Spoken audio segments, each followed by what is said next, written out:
weak. Don't forget the big in the front. Spiritual warfare going on before your own eyes. Communicate with angels and it really makes your soul cry. Lord, forgive me for all my sins and all my soul ties. I don't want no capable love and hold them back this whole time. Show resentment towards the system cause they really told. How do you learn if you never lost? That's a very good statement. It takes 2 L's to make a W. Absolutely. Loss and a lesson. So with the loss comes a lesson. You have a W. You win.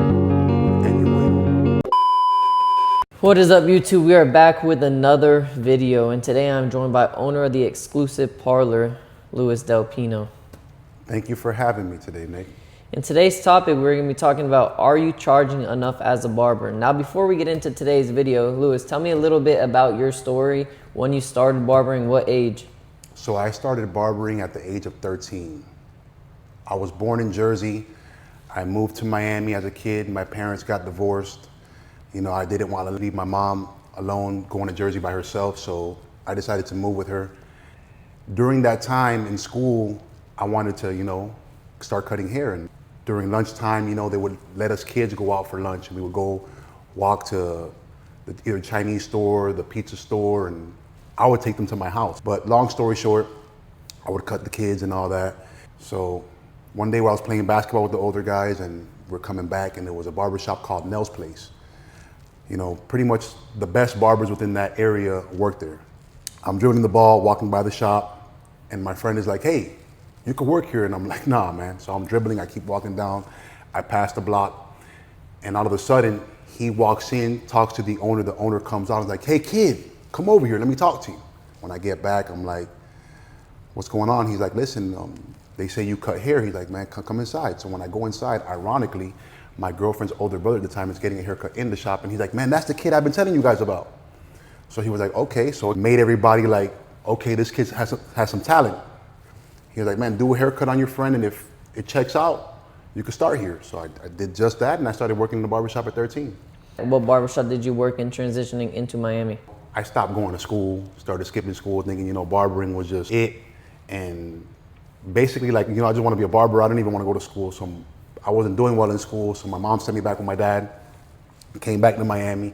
Then I started cutting hair in a barbershop named Clippers. Clippers was the best shop, highly in Miami Lakes area. I was surrounded with nothing but top tier barbers. How was that transition between Jersey and Miami? Did you feel like the environment in Jersey was better, as in walk-ins, what the price was of the shop, or was Miami a little bit more on the higher end? They were both about the same, I would say. In Jersey, they had artists going in there. Ed Lover was going to that shop. And in Miami, Clippers had the Yin Yang Twins that went there. DJ Khaled had went there. It was a couple artists that were going there. And what year was this? Like early 2000s, 2010? 2003. And what was the style of the barbershops like back then? Were the prices about the same as they are now, or do you see a crazy increase in prices now than back then? The prices have definitely changed. I remember seeing haircuts even at $7. So, transitioning from that, as time just keeps elevating and moving forward, you see prices going up and up. Going into Miami, how much were they charging at that shop? At your very first shop, how much were they charging? How much was your rent?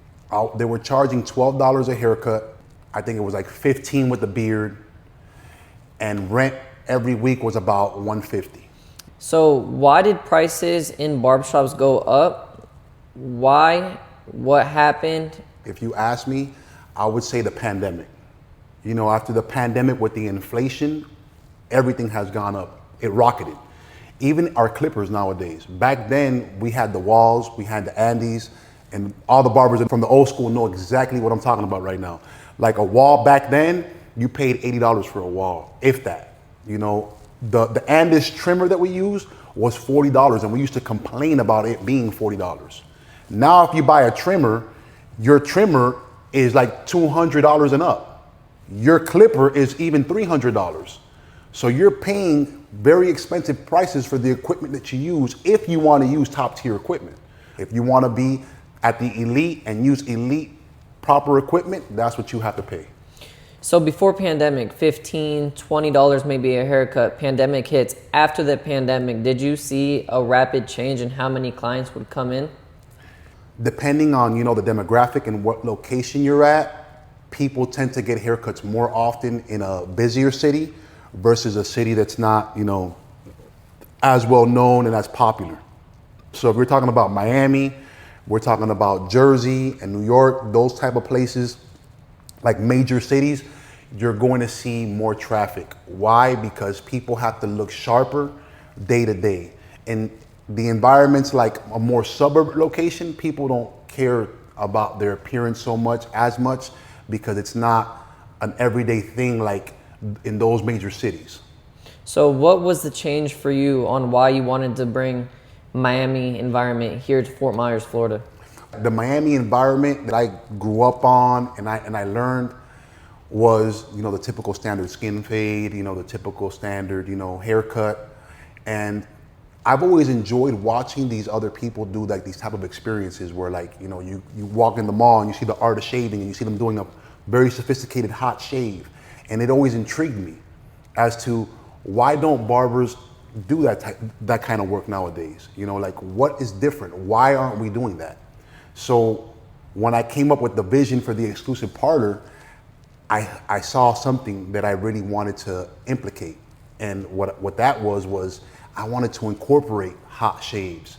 I wanted to incorporate something very special for the man that's an experience. It's not just a haircut. You know, like, you know, our services here, the 24 karat glow, the exclusive exquisite, the exclusive executive. Those are top tier services that include, like, you know, a mini facial or a facial, you know, the 24 karat gold jelly mask, the red light therapy. We also have foot massagers. We have paraffin wax for the hands. So all these things that I saw within time and I incorporated here were things that I wanted a man to experience, that when he goes to a barber shop, he's not just going to get chopped up and goodbye.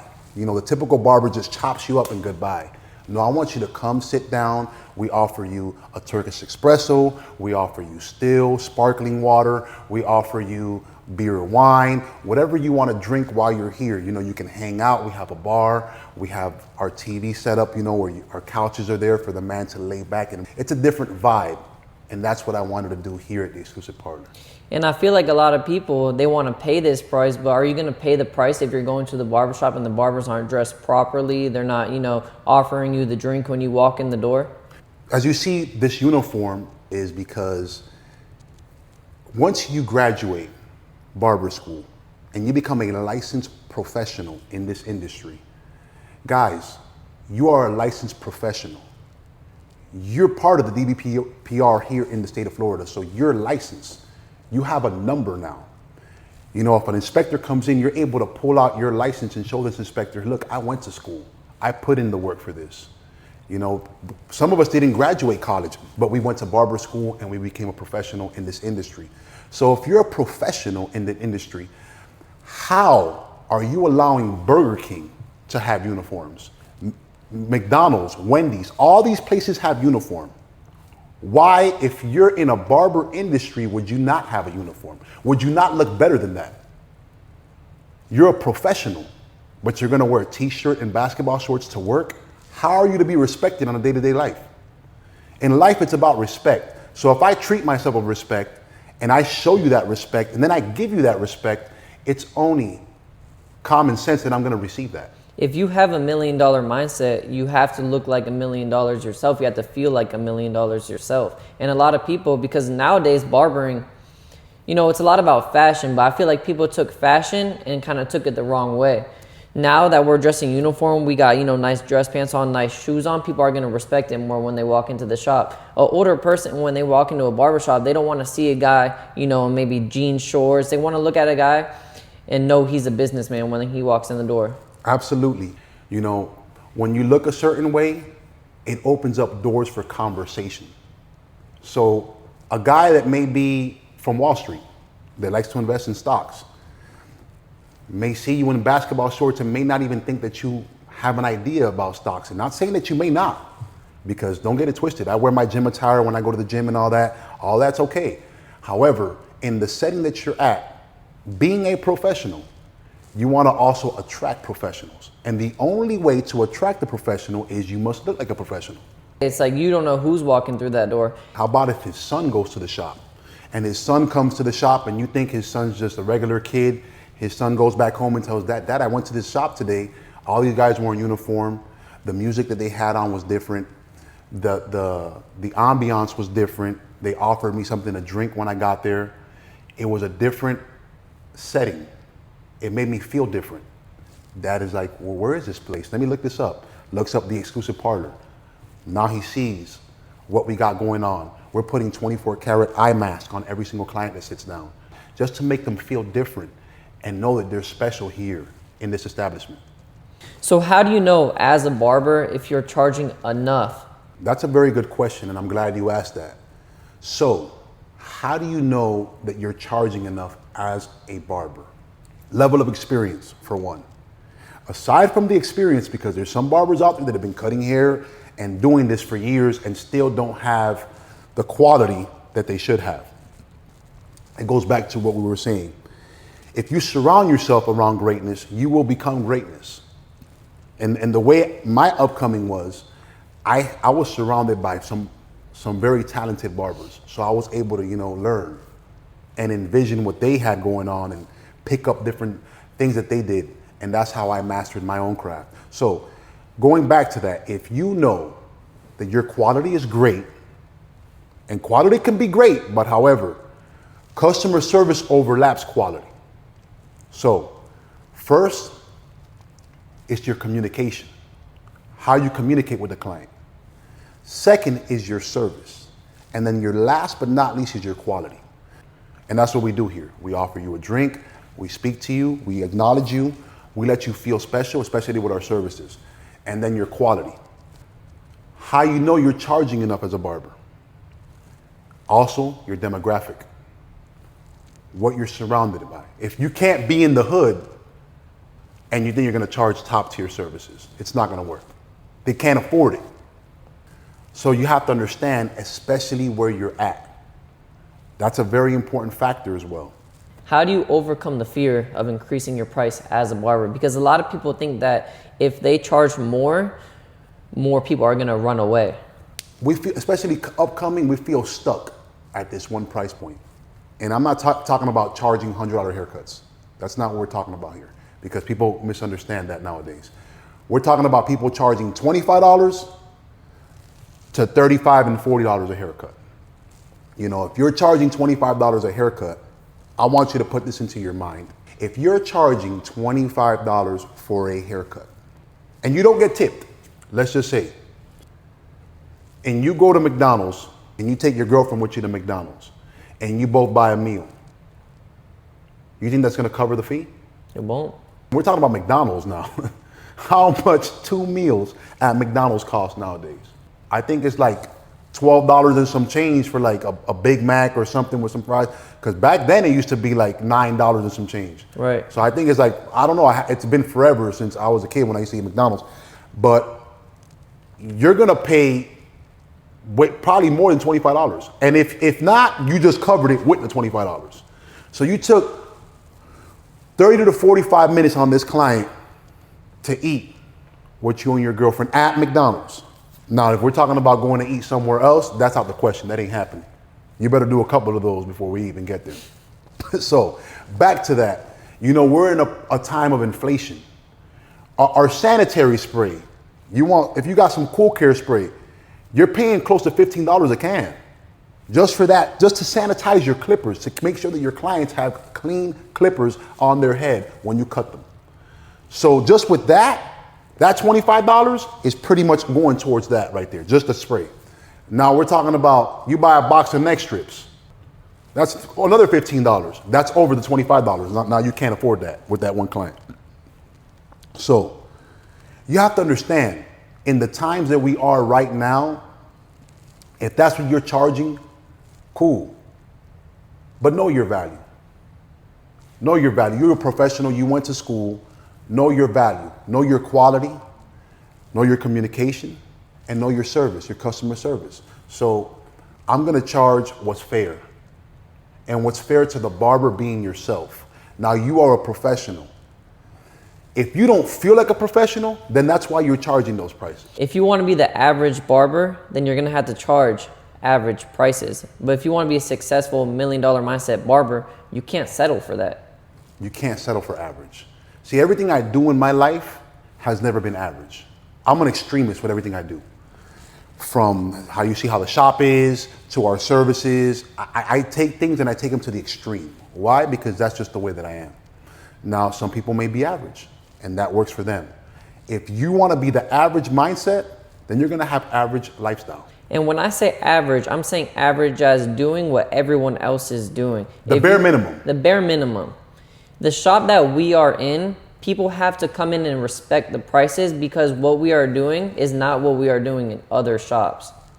You will not find in any other shop that I've seen doing what we're doing here at the Exclusive Parlor. And that's why when I say average, a lot of people take it as their average. No. Average, everyone is doing the same thing. If you want to be different and stand out, you have to go above and beyond. You have to think outside the box. Too many people are stuck inside the box and then wonder how they could get out, but they're charging base price as a barber. Absolutely. And that's a very powerful statement because a lot of guys now are settling for that and they're stuck in the box. They don't know anything different and they're scared. Why? Because the average person is scared of change. In order to succeed, you have to change and be willing to change, and you have to take risk. If you don't take a risk, there's no reward. There's no such thing as failure. It's just a lesson learned. And without a risk, there's no reward. You know, and it all starts with how you treat yourself. Are you working out? Are you feeding your mind? Are you educating your mind? Because just because you're not in school doesn't mean education stops. Are you always doing what's best for you to elevate yourself? Nowadays, everybody's on a smartphone, but are they using that smartphone like a smart person? They're not. Because the average person seeks the path of least resistance. And that's the truth. The truth of the matter is the average person will always seek the path of least resistance. The same thing, when you go to the gym and you work out, if you don't go till failure, you'll never see results. It's just like life. If you've never failed, you'll never succeed. And how are you going to know if you never try? And that's the problem. They're scared to try. They're too scared to try. How do you learn if you never lost? That's a very good statement. It takes 2 L's to make a W. Absolutely. Loss and a lesson. So with the loss comes a lesson, you have a W. You win. And you win. And even when you win, sometimes you have to lose again to win again.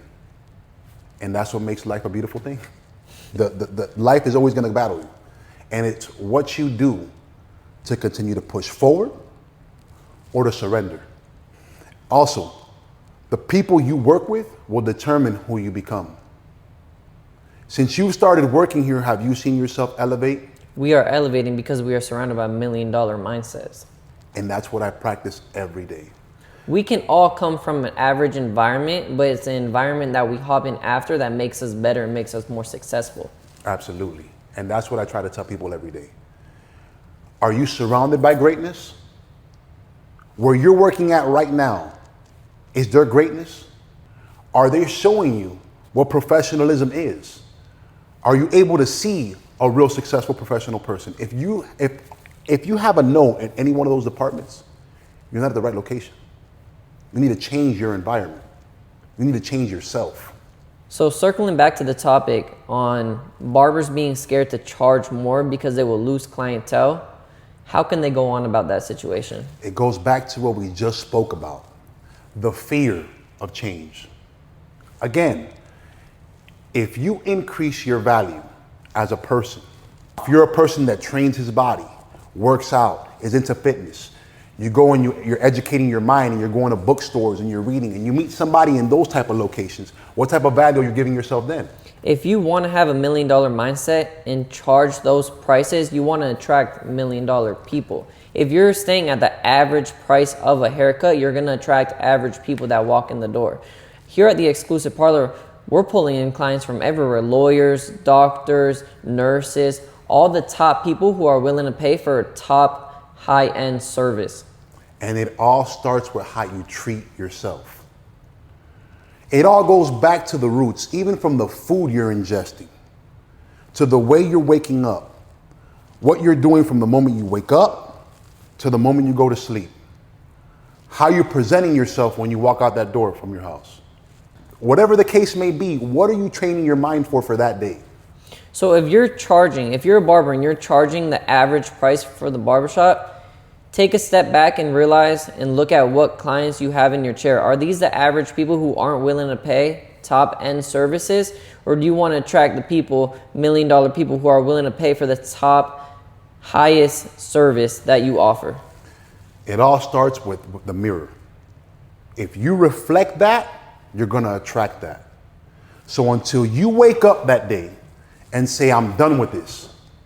I'm done with being average. I'm done with not valuing myself. I'm tired of this and I want to change. And you go and you change your attire. You change the way you speak. You change the way you present yourself. And you go out there. It's going to be hard. Nothing comes easy. It's going to be a very difficult task for you because it's going to feel different. It's going to feel weird. It's going to feel awkward. But it's what you continue to do and provide that consistency to get those results. So you're going to wake up and be like, damn, this is a tough day, man. I want to put my sneakers on, man. I'm not really used to wearing these dress shoes. I'm not really used to this. Well, it's time to man up because life is going to hit you. And maybe you might feel weird the first couple of days, the first week. But after that, the people that are going to start talking to you is going to change your whole atmosphere and the entire dynamic of your life. And a professional is not a 9 to 3, a 9 to 5. A professional is a 24/7 day-to-day thing. It doesn't just start and end from a certain time frame. It's all day, every day, 7 days a week. If you wake up, are you going to the gym? Or are you reading? Are you giving your mind something educated? Are you setting the tone? Are you using your smartphone like a smart person? Are you searching up ways to program your mind, to strengthen your mind? What are you doing for yourself? It all starts like a plant. The seed that you provide in that pot and the way you nourish it with the certain nutrients that you put into it is what's going to grow from that pot. And that's what these barbers need to realize. Don't undervalue yourself. You were born to be great. Know your value and know your worth as a barber. Never settle. Always look, find a way. A poor-minded person is going to say, that costs too much money, I can't afford it. There's a difference between being poor and broke. So a poor-minded person will say, that costs too much money there. A broke person with the proper mindset, because anybody can go broke. The best of the best have gone broke and then got it back. Will say, I got to figure out how I can afford that.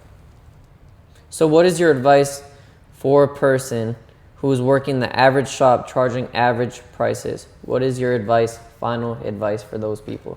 The final advice for them is internally change yourself, respect yourself, love yourself, and provide that same energy and tone day to day to the world and watch it come back to you. Don't just know your worth as a barber, know your worth as a person. Inside the barbershop, outside the barbershop. And when you do that, you will be able to attract and be like, and have $1 million mindset. A professional is not a 9 to 5. It's a 24/7 hour day-to-day job. Thank you guys for watching the video. If you guys have any questions, comment down below and maybe we can help you get out of that average mindset. Louis, thanks for having you on today. Thank you.